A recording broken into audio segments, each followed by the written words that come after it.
پیارے نبی صلی اللہ علیہ وآلہ وسلم نے فرمایا، جب بندہ 40 برس کی عمر کو پہنچ جائے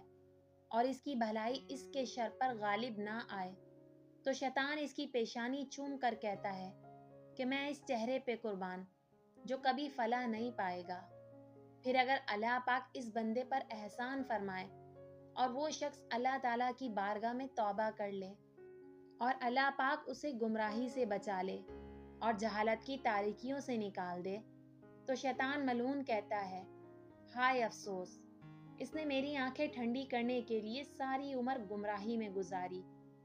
پھر اللہ تعالیٰ نے اس کی توبہ کی وجہ سے اسے جہالت کے اندھیروں سے نکال دیا۔ سبحان اللہ۔ رسول کریم صلی اللہ علیہ وآلہ وسلم نے ارشاد فرمایا، قیامت کے دن میری شفاعت سے سب سے زیادہ فیضیاب ہونے والا وہ شخص ہوگا جو سچے دل سے یا سچے جی سے لا الہ الا اللہ کہے گا۔ حضرت معاذ بن جبل رضی اللہ تعالیٰ عنہ سے روایت ہے کہ رسول کریم صلی اللہ علیہ وآلہ وسلم نے فرمایا، آخری زمانے میں ایک قوم پیدا ہوگی جو میرے صحابہ کو گالیاں دے گی، پس تم ان کی مجلس میں نہ بیٹھو، ان کے ساتھ مل کر نہ کھاؤ نہ پیو، نہ ان سے رشتہ بندی کرو، نہ ان کے جنازے کی نماز پڑھو اور نہ ان کے ساتھ مل کر نماز پڑھو۔ زمانے کو برا کہنا منع ہے، کیونکہ زمانہ خود کچھ نہیں کر سکتا، جو کرتا ہے وہ اللہ پاک ہی کرتا ہے، تو زمانے کو برا کہنا گویا اللہ پاک کو برا کہنا ہے، نعوذ باللہ۔ اکثر لوگوں کی عادت ہوتی ہے کہ جھٹ سے کہہ دیتے ہیں کہ زمانہ برا ہے، ایسا کہنے سے پرہیز کرنا چاہیے۔ رسول اللہ صلی اللہ علیہ وآلہ وسلم نے فرمایا کہ اللہ پاک فرماتا ہے کہ انسان زمانے کو گالی دیتا ہے، حالانکہ میں ہی زمانہ ہوں، میرے ہی ہاتھ میں دن رات ہے۔ رسول کریم صلی اللہ علیہ وآلہ وسلم نے فرمایا، مسلمان کو برا بھلا کہنا گناہ ہے اور اس کے ساتھ لڑنا کفر۔ نبی کریم صلی اللہ علیہ وآلہ وسلم نے ارشاد فرمایا،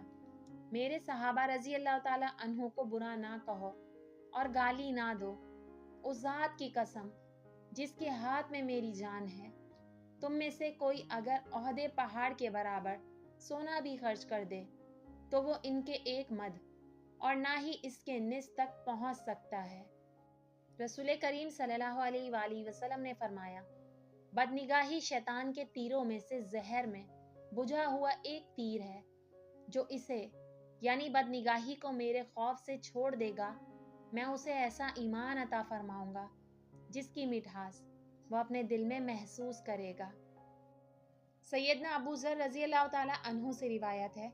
کہ رسول اللہ صلی اللہ علیہ وآلہ وسلم نے مجھ سے فرمایا، تو جہاں کہیں بھی ہو اللہ سے ڈر اور برائی کے پیچھے نیکی کر، نیکی برائی کو مٹا دے گی، اور لوگوں کے ساتھ اچھے اخلاق سے پیش آؤ۔ حضرت انس رضی اللہ تعالیٰ عنہ سے روایت ہے کہ نبی کریم صلی اللہ علیہ وآلہ وسلم نے فرمایا، اگر ہو سکے تو ہمیشہ باوضو رہو، کیونکہ ملک الموت جب کسی انسان کی روح وضو کی حالت میں نکالے تو اس کے لیے شہادت کا مرتبہ لکھا جاتا ہے۔ رسول اللہ صلی اللہ علیہ وآلہ وسلم نے فرمایا، کیا تم انسان کو دیکھتے نہیں کہ جب وہ فوت ہو جاتا ہے تو اس کی نظر اٹھ جاتی ہے؟ لوگوں نے کہا، کیوں نہیں؟ آپ نے فرمایا، یہ اس وقت ہوتا ہے جب اس کی نظر اس کی روح کا پیچھا کرتی ہے۔ حضرت ابو ہریرہ رضی اللہ تعالیٰ عنہ سے روایت ہے کہ رسول اللہ صلی اللہ علیہ وآلہ وسلم نے فرمایا، جو آدمی اللہ سے سوال نہ کرے، اس سے دعائیں نہ مانگے، اللہ پاک اس سے ناراض ہوتا ہے۔